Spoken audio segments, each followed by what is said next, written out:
You're listening to Bob Harden, streaming live online at bobharden.com. We have with us now Dr. Zuhdi Jasser. He's the author of The Battle for the Soul of Islam and American Muslims' Patriots Fight to Save His Faith, as well as the founder and president of the Islamic Forum for Democracy. Dr. Jasser, thank you so much for joining us.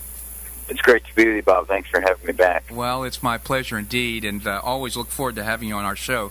So our listeners can understand, to give a little context here, maybe you could tell us about the Islamic Forum for Democracy and what it's all about. Well, basically, we came together after 9/11, realized that the battle against not only al-Qaeda, but was a bigger problem, which was the ideology of political Islam, and that ideology should be fought not only on the one front of fighting violence, but more deeply the global movement of Islamism or political Islam, and that the antidote to that is the separation of mosque and state, or teaching the ideas of liberty, no different than our U.S. Constitution that has an establishment clause, but yet celebrates religious freedom. And since then, we have basically taken every opportunity to find the different fronts, whether it's in battles on free speech, battles in the Middle East on what real reform is about, countering these dictators that somewhat we've seen the hope of the Arab Spring, but actually now created the concerns of the Islamist winter. And, it has allowed us to begin to really pose a treatment to the main problem that is, I think, the biggest threat to American security globally in the 21st century. You know, it's pleased to hear you say that. I wish I could hear our administration and our president currently say that as well. Maybe you could tell us a little bit about your background, who you are, where you've come from, and what you've done. Yeah, my family emigrated from Syria in the mid-'60s, leaving the Ba'athist regime there, and my grandfather was in and out of house arrest and had really fought for democracy.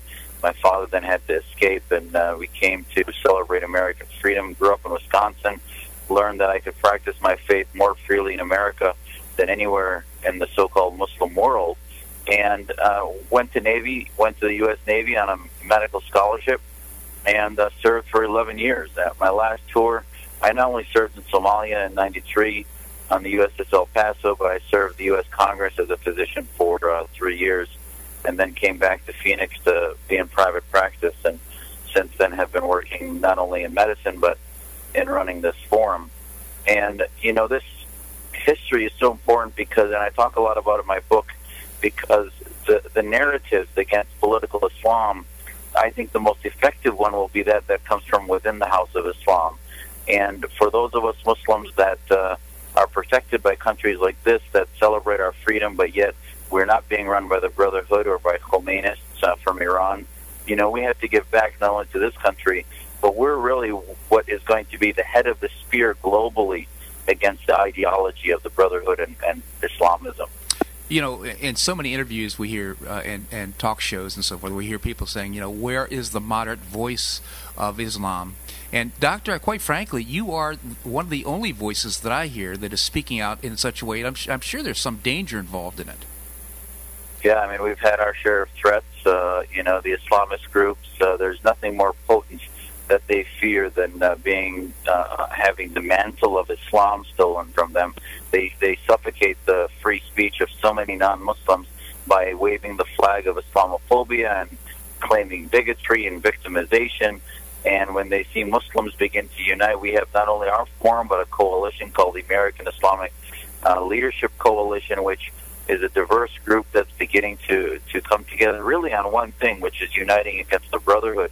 And I think the best testimony to the fact that I'm not a mutation and I'm not a aberration is what we saw in Egypt this past week. You had millions, largest demonstrations seen in humanity, they're saying, and that those demonstrations were Muslims, non-Muslims alike, against the Brotherhood, against Islamism. So, for all those people that think that we have it in our DNA, yes, it's been hard to get Muslims to wake up to join us, but, the biggest motivation for them ended up being in Egypt, where they were being run by a government that was a Muslim Brotherhood party that they realized within 1 year alone was a disaster. Right.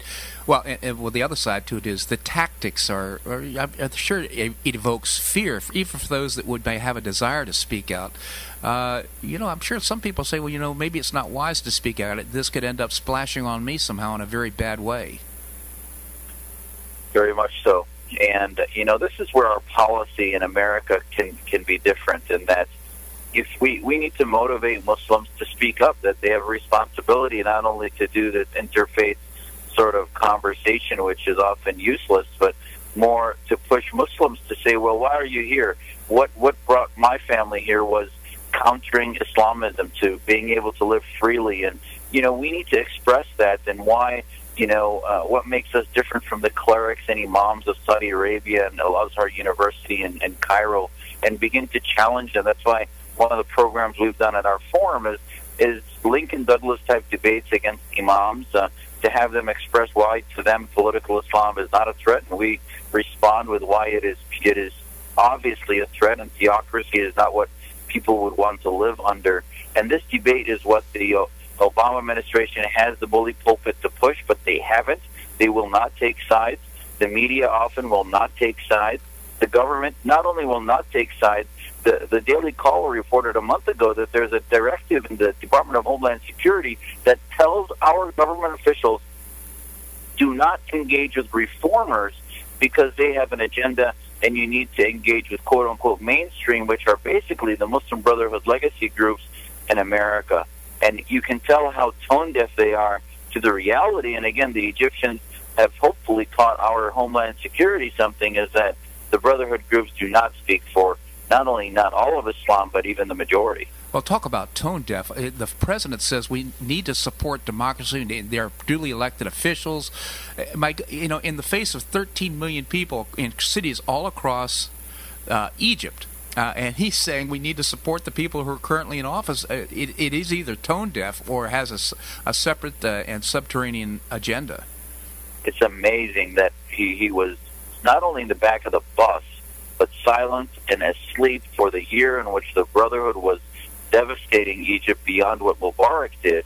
And then he now makes a statement about this being a coup, etc., when in fact, this was basically Revolution 2.0. The people still hadn't been able to formulate a parliament.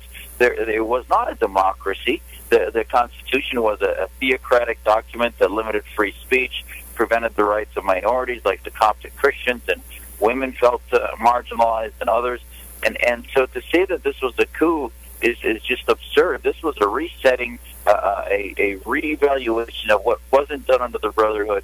Now, do I agree with the arrests of the Brotherhood and things like that? No, I think the military needs to be taken to task for doing that, because the worst thing you can do when you want to defeat the Brotherhood is to turn them into martyrs and victims, which fuels their movement. But President Obama has been missing in action as far as leading and recommending openly to what should be done there, and being critical of the Islamist ideology, which he has basically. And the demonstrators, by the way, Bob told him that. There were signs all over the demonstrations of these millions saying President Obama supports terrorism, the United States is behind our oppressors. They had Ambassador Patterson with an X on her face that they're giving billions to prop up the Islamist movement, and they're rejecting that completely. Yeah, well, I would say on the margin, perhaps the military is making some bad moves, but boy, they're making a lot of good moves as far as I'm concerned in terms of being inclusive, including the Coptic Christians, including within the dialogue, the young people, in terms of formulating a new start, or as you put it, resetting democracy too in Egypt. You're exactly right. And, I'm still, having come from a family in Syria where you see what happens when the military, the secular military, is completely out of control. They've turned they treat their people in Syria like animals, and that revolution turned into one of the bloodiest manifestations in humanity. So, I'm always worried that the Mubarak era, it's still mostly the same military, except the top two. The Brotherhood did change, but that may not even be for the better. Bottom line is that this was not a coup. Coups are where the government comes in, the military, and just puts in their president. This was a mass of humanity that had nowhere to go. They didn't have a parliament, really. to turn over the president, so they had to basically do it through deposing him. Because Morsi, by the way, wouldn't step down. The people gave him an opportunity and said, step down, let's revisit this, you've not included us, and he refused, so he really left them no options. Left him no options at all. Doctor, I want to talk to you about your book, about your organization, about your testimony in front of Congress, and so many other things. Can you stick around? Sure. Okay. We're going to have more here on the Bob Harden Show on the Bob Harden Broadcasting Network. We're visiting with Dr. Zuhdi Jasser. Dr. Jasser is a physician in Phoenix, Arizona. He's also the founder and president of the Islamic Forum for Democracy. He's an author as well. He's written The Battle for the Soul of Islam, an American Muslim patriot's fight to save his faith. Again, Doctor, thank you so much for joining us. It's great to be with you. Thank you. Doctor, since we've last talked, you have written this book. You've written The Battle for the Soul of Islam, an American Muslim patriot's fight to save his faith. Tell us about it. Why did you write the book? Well, basically, so many people are trying to get their arms around understanding Islam and how much it's driving the radical. Keep seeing incident after incident. We just saw Boston a few months ago, terror act, and they say, well, how can these normal Americans, what they think are normal, become the biggest enemies to us? We've seen Nidal Hassan on trial, and if you look at Nidal Hassan's bio, in some ways it's not much different than mine, which is frightening, and I turned out obviously 180 degrees different from that man, and that terrorist and militant that he was. And hopefully he will suffer the ultimate punishment for that.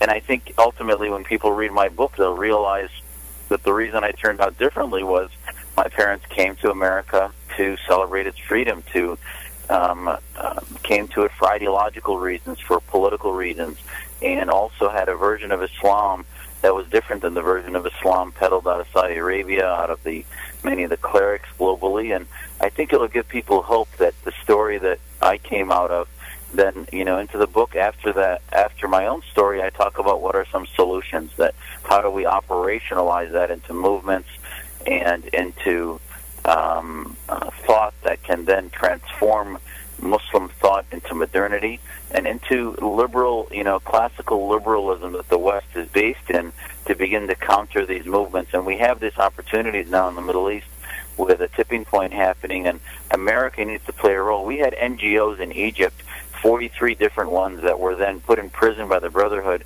and they had to be, smuggled out and went back to the West with their tails between their legs, and President Obama did nothing really to defend them other than protest. Why were they put in jail? And then they ran out. One guy actually stayed there and protested in Cairo and said, I'm not going back to the U.S.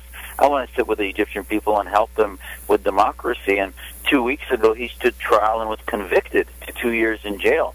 And, he then left without serving his sentence now. But he said this was so dysfunctional, he was left alone. He was very critical of the State Department and of this administration because they weren't operationalizing the ideas. And I think when people read my book, they'll start to realize that there is hope. But this tipping point comes only once in a millennium, if that. And we can't squander this opportunity. Squander an opportunity indeed, which is happening right now in Egypt, and quite frankly, I wonder if it couldn't happen all over the Middle East. The name of the book again, Battle for the Soul of Islam, an American Muslim patriot's fight to save his faith. I guess it's newly released, Doctor. Yes, it just came out in paperback, and we hope that people will, use it to, whether it's government, military, universities, and I think in all different levels it will give people a sense of the human element and also the intellectual roadmap of what the problems are and then how we solve it. So many of the books out there today, Bob, don't get into solutions and how to navigate this conflict between modernity and a quarter of the world's population. And I think this begins to do that.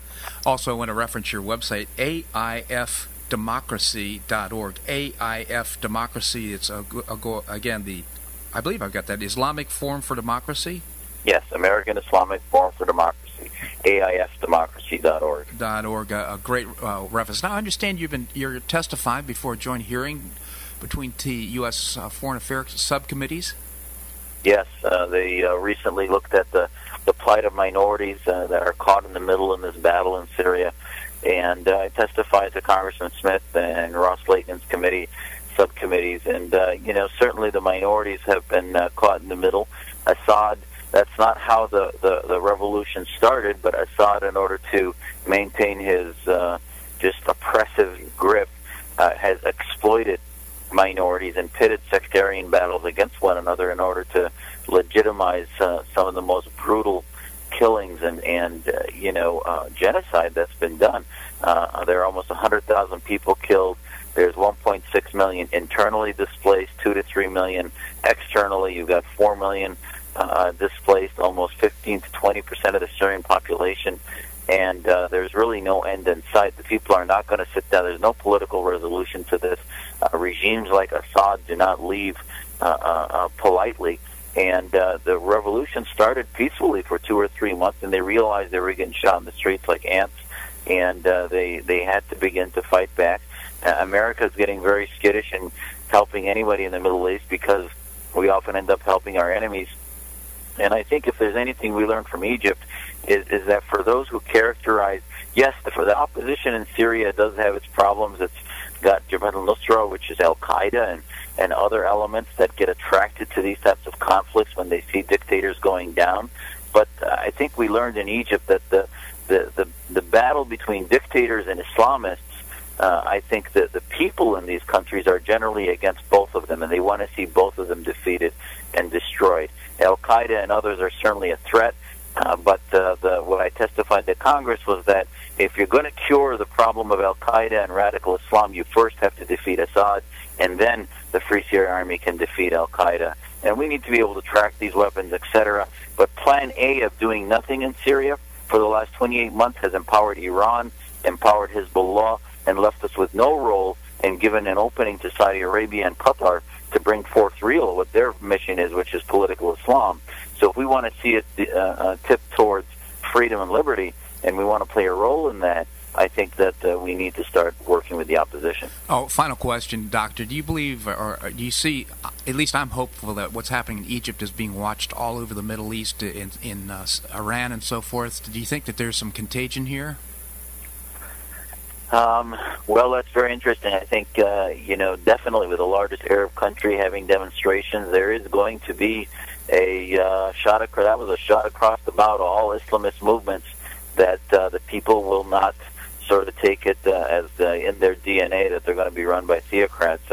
And I think ultimately the Syrian people will see this as a fuel to stand up against the Brotherhood once they get rid of Assad. The Iranian, the sad thing about it is it's not as easy to transfer because of the language difference with Farsi, and that's why some of the Arab Spring hasn't traveled there. Not to mention the Green Revolution was sort of put out, and Obama let that die in 2009. But there's still a lot of rumblings that the recent election did see a little more moderation, but the real moderate candidates were not put on the ballot in Iran. They were wiped off that. So, the guy who did end up getting elected was really not a moderate. He just sort of is more deceptive in what he says. All right, Dr. Zuhdi Jasser, again, the author of Battle for the Soul of Islam, an American Muslim Patriot's Fight to Save His Faith. Great to have you on the show, Doctor. Thanks so much for joining us. Anytime. Take care, Bob. You too as well. Thank you so much. And again, I'll just reference his website, AIF Democracy, AIF Democracy.